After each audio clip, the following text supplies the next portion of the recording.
અને મહત્વના સમાચારો પર નજર કરીશું। વડોદરાના હરણી વિસ્તાર સ્થિત પીએમ આવાસ યોજનાના મકાનોમાં કોન્ટ્રાક્ટરે મોટા પ્રમાણમાં ગેરરીતિ આચરી। અધૂરા કામો છોડી લોકોને આવાસ અલોટ કરી દેવામાં આવ્યા। પીએમ આવાસ યોજના હેઠળ વર્ષ 2021માં બનેલા 400 મકાનમાં કોન્ટ્રાક્ટરે ગેરરીતિ કરી હોવાનો આક્ષેપ ઉઠ્યો।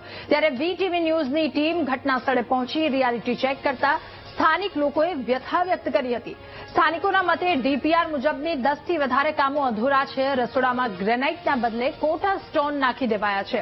સ્ટોમ વોટર રિચાર્જ વેલ, વોટરપ્રૂફિંગનું કામ, ચાઇના માર્ઝેગ સ્ટાઇલ ગ્રેનાઇટ આ સહિતના કામો હજુ બાકી છે।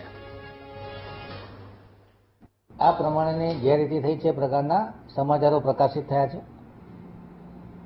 આ બનાવમાં ટેન્ડરની ટર્મ્સ કન્ડિશન ડીપીઆરમાં કઈ કઈ આઇટમો ઇન્ક્લુડ કરી છે અને એક વખત ઇજારો મંજૂર કર્યા પછી એને એક્ઝિક્યુશન કરવાની જવાબદારી એડમિનિસ્ટ્રેટિવ વિભાગ અને અધિકારીઓની હોય છે।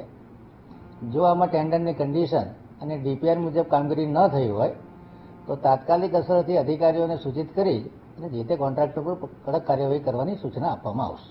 હવે દરેક મકાન જર્જરિત છે। માધવનગર જેવું માધવનગર આપ વિચાર કરો કે 11 વર્ષમાં પડી ગયો ને 11 માણસ મરી ગયા। દરેકને ચેક કરાવો તમે। આમના સમયની અંદર ગેરીમાં જે પણ મટીરિયલ જાય છે એ પાસ થઈને આવી જાય છે। કેવી રીતે ભાઈ?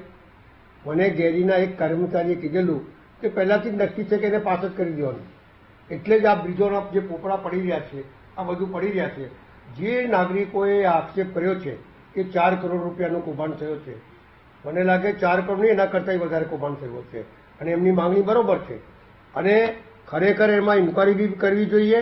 એના ઉપર જે કોન્ટ્રાક્ટર છે એના ઉપર કેસ બી કરવું જોઈએ અને અમુક વર્ષ સુધીની અંદર જો આવું થયું હોય તો એની ડિપોઝિટ બી ફોરફિટ થવી જોઈએ। નહીં તો કામ લાવી ફરીથી ચેકિંગ કરી અને ગેરીમાંથી ચેકિંગ કરાવી અને એને બ્લેકલિસ્ટ કરવું જોઈએ, જે આખી ગુજરાતમાં કોઈ જગ્યા કામ ના કરી શકે। કારણ કે નાગરિકોના જીવના જોખમે આવા મકાનો બનતા હોય છે। રહેતા રહેતા પડી જાય અને મરી બી જાય છે, એવા બી સંજોગો આવીને ઉભા રહે છે।